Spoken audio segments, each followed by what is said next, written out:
but you still manage to talk. I'm just trying to keep your pecker up, Sarge.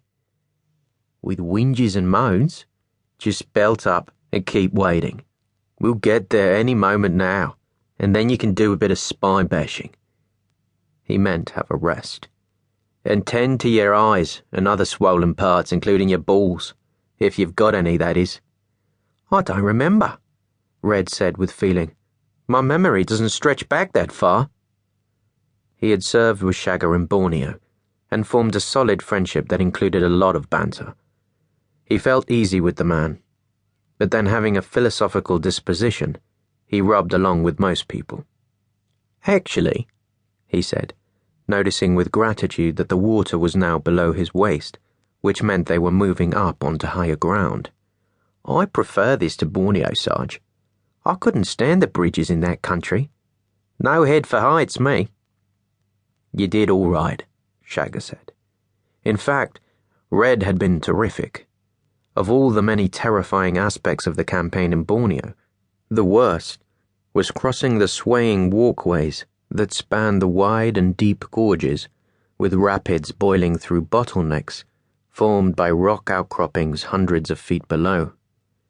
Just as in New Guinea, the jungles of Borneo had been infested with snakes, lizards, leeches, wild pigs, all kinds of poisonous insects, and even headhunters, making it a particularly nightmarish place to fight a war.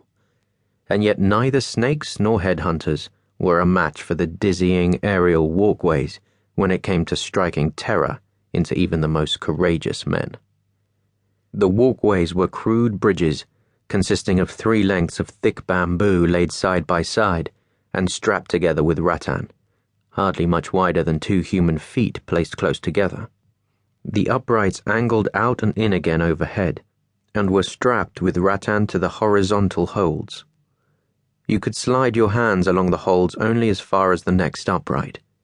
Once there, you had to remove your hand for a moment and lift it over the upright before grabbing the horizontal hold.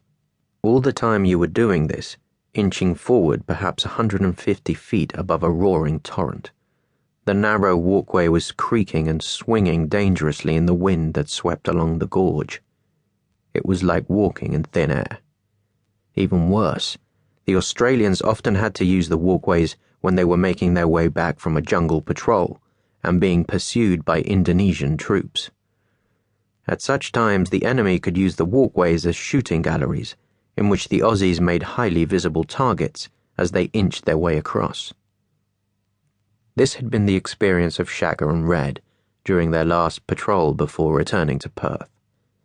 Their patrol had been caught in the middle of an unusually high walkway, swaying over rapids 160 feet below, while the Indonesians unleashed small arms fire on them, killing and wounding many men, until eventually they shot the rattan binding to pieces, making the walkway, with some unfortunates still on it, tear away from its moorings, sending the men still clinging to it screaming to their doom.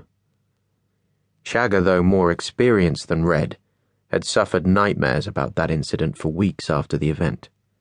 But Red, with his characteristic detachment, had only once expressed regret at the loss of his mates, and then put the awful business behind him. And though, as he claimed, he had no head for heights, he had been very courageous on the walkways, often turning back to help more frightened men across, even in the face of enemy fire. He was a good man to have around. The ground's getting higher, Shagger said, having noticed that the scummy water was now only as high as his knees. That means we're heading towards the islet marked on the map. That's our ambush position. You think we'll get there before they do? Red asked. Let us pray, Shagger replied. As he waded the last few 100 yards to the islet, now visible as a mound of firm ground covered with seedlings and brown leaves, with a couple of palm trees in the middle, Shagger felt the exhaustion of the past 5 days falling upon him.